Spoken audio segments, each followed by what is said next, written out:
विश्व के सभी मेरे साथियों को राजरत्न अंबेडकर की ओर से जय भीम, नमो बुद्धाय। द अनटोल्ड अंबेडकर के 9वें भाग में आप सभी लोगों का स्वागत है।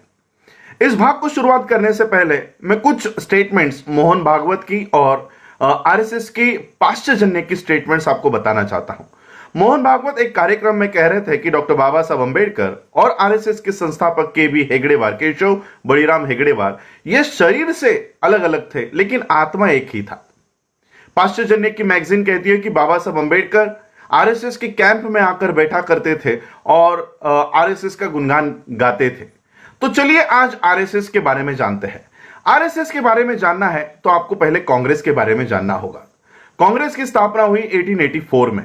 कांग्रेस की स्थापना की चैटर्जी, बैनर्जी, मुखर्जी, एनी बेसेंट, तिलक, आगरकर, सावरकर, इन सभी ब्राह्मणों ने मिलकर और एक अंग्रेज ने मिलकर इस कांग्रेस की स्थापना की। यह कांग्रेस उस समय सिर्फ ब्राह्मणों का संगठन हुआ करता था, इसलिए इसको बहुजनों का फेस देने के लिए सबसे पहले ज्योतिराव फुले इनको अप्रोच किया गया, इनके पास जाया गया और उनको विनती की गई कि आप हमारे इस कांग्रेस में आइए। ज्योतिराव फुले इन्होंने कहा कि आपका ये जो पक्ष है, आपका ये जो संगठन है, ये ब्राह्मणों का संगठन है और मैं इसमें नहीं आऊंगा। इसके बाद छत्रपति शाहू महाराज जी को कांग्रेस में लाने की बहुत तैयारी इन लोगों ने की।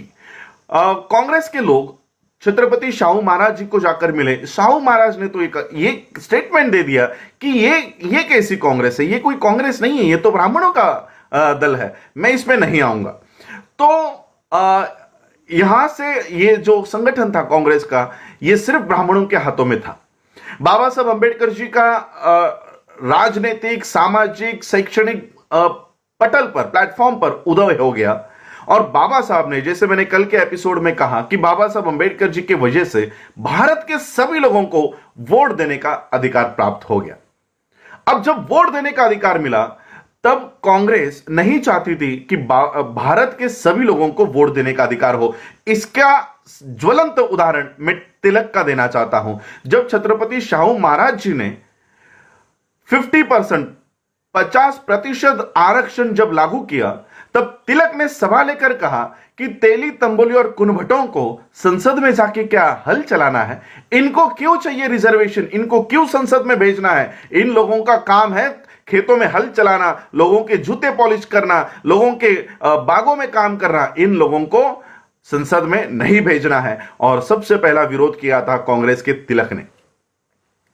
बाबा साहब ने इस देश के सभी लोगों को वोट का अधिकार दे दिया। SC, ST, OBC, minority, Muslims और सभी लोगों को वोट का अधिकार मिल गया। 3.5% ब्राह्मण अब ये भारत के लोगों के ऊपर राज नहीं कर सकता था।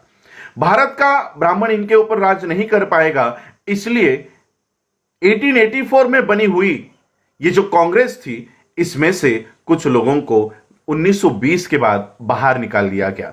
1920 में ही बाबा साहब अंबेडकर जी ने इस देश को वोट का अधिकार दे दिया था।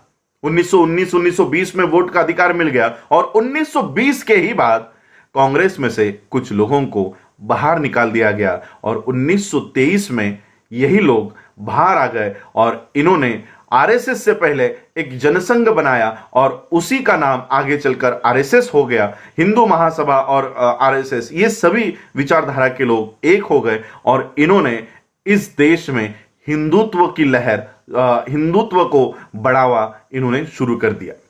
अब आरएसएस का कहना है कि बाबा साहब और आरएसएस एक ही विचारधारा के हैं।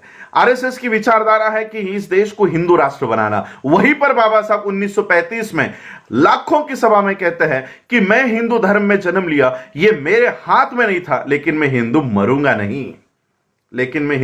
नहीं। अब आरएसएस के मोहन भागवत को जवाब देना होगा, जब बाबा साहब इस हिंदू धर्म को ही नष्ट करना चाहते थे, वो आरएसएस की हिंदुत्व का पुरस्कार कैसे कर सकते हैं? दूसरी बात, इस देश में जब आरएसएस की स्थापना हुई तब स्वातंत्र से यानी आजादी के काल से 5 बार आरएसएस इस देश में बैन थी। 5 बार इसको आतंकी संगठन के नाम से जाना गया था और आरएसएस का कहना था कि इस देश को हिंदू राष्ट्र बनाना है। वहीं पर बाबा साहब आपने 8वें राइटिंग एंड स्पीचेस के वॉल्यूम में लिखते हैं कि इस देश को अगर कोई हिंदू राष्ट्र बनाना चाहता है तो हर एक भारतीय ने इसका विरोध करना होगा, और जैसे ही ये देश अगर हिंदू राष्ट्र बनता है ये सबसे सबसे खाई में ये देश चला जाएगा, इसलिए हमको हिंदू राष्ट्र इस देश को बनाने से रोकना है।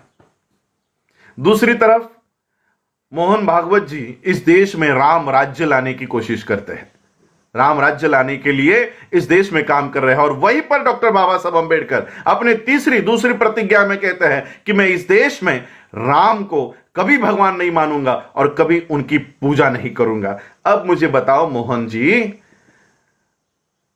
बाबा साहब आपके राम को ही इस देश से तड़ीपार कर देते हैं, वो बाबा साहब आपका राम राज्य कैसे ला सकते हैं? और कई सारी बातें हैं जहां पर बाबा साहब और आरएसएस की विचारधारा एक नहीं हो सकती, बल्कि मैं आप लोगों को यह बताना चाहता हूं कि आरएसएस की स्थापना ही बाबा साहब को रोकने के लिए कर दी गई थी। 1920 से ही बाबा साहब अंबेडकर जी ने अपनी खुद की एक सिक्योरिटी फोर्स बनाई थी, अपना सुरक्षा दल बनाया था, और उस सुरक्षा दल का नाम था समता सैनिक दल। इसके एस्टैब्लिशमेंट 1927 में हो गई थी, लेकिन उससे पहले ही बाबा साहब अंबेडकर जी ने इस सुरक्षा दल का निर्माण करना शुरू कर दिया था, और इसी सुरक्षा दल को देखते हुए आरएसएस का हेगड़ेवार कहा करता था कि देखो बाबा साहब अंबेडकर जी जैसा सुरक्षा दल हमको बनाना है, और बाबा साहब के समता सैनिक दल की ओर यह उंगली दिखाकर कहा करता था कि इस तरह का संगठन हमको तैयार करना है। बाबा साहब अंबेडकर जी इस देश में जो क्रांति, सामाजिक क्रांति ला रहे थे, उस क्रांति को रोकने के लिए आरएसएस की स्थापना हुई। यहां तक कि बाबा साहब ने जो संविधान इस देश को निर्माण करके दिया, दूसरे दिन 26 जनवरी 1950 के दूसरे ही दिन यानी 27 जनवरी को दिल्ली में आरएसएस ने संविधान की प्रतों को जलाया। यह आज 2 साल पहले नहीं हुआ, 2018 में यह घटना नहीं घटित हुई पहली बार, यह सबसे पहली बार घटित हुई 1950 में, दूसरे ही दिन आरएसएस ने भारत के संविधान को जलाया था। आज भी यह आरएसएस यूनाइटेड नेशंस के आतंकी संगठनों में एक प्रमुख संगठन है।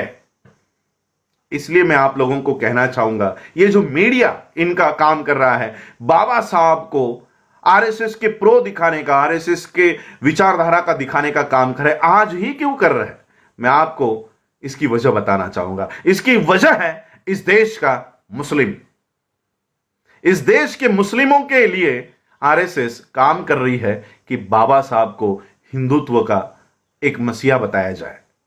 जब इस देश में सीए, एनआरसी, एनपीआर लागू करने की कोशिश की जा रही थी, तब इस देश का मुस्लिम रास्तों के ऊपर उतरा, हाथ में अपने धार्मिक झंडा, फ्लैग्स को लेकर, झंडे को लेकर नहीं, तो इस देश के ध्वज को, राष्ट्रीय ध्वज को लेकर वो रास्तों के ऊपर उतरा, और हाथ में डॉक्टर बाबा साहब अंबेडकर जी की तस्वीर थी। जैसे ही ये तस्वीर हो सारे मीडिया के ऊपर, सारे पेपर्स के ऊपर गई, इस देश में आरएसएस को जलन होने लग गई कि जो मुस्लिम, ये मुस्लिम आज बाबा साहब के विचारों को फॉलो करने लग गया है, बाबा साहब के फोटो को लेकर चलने लग गया है, और उस दिन से आरएसएस ये कोशिश में लगी है कि मुसलमानों के हाथों से बाबा साहब अंबेडकर जी को हटाया जाए, छीन लिया जाए। दूसरे ही दिन सीए, एनआरसी के इस आंदोलन को जब चलाया जा रहा था, दूसरे ही दिन हिंदुस्तान टाइम में नंद कुमार नाम का आरएसएस का एजेंट को हिंदी में क्या कहते हैं आप लोग डिक्शनरी में ट्रांसलेशन में देख लो, यही नंद कुमार ये कह रहा था कि ये मुसलमान तो बाबा साहब की फोटो यूं ही लेकर घूम रहे हैं। दरअसल सीए का समर्थन तो बाबा साहब ही कर रहे थे, बाबा साहब के ही विचारों पे हम लोगों ने सीए लागू किया है। तो मैं आपको यह भी बता देता हूं, क्या सीएए सही में बाबा साहब अंबेडकर जी के विचार की कोई कानून है?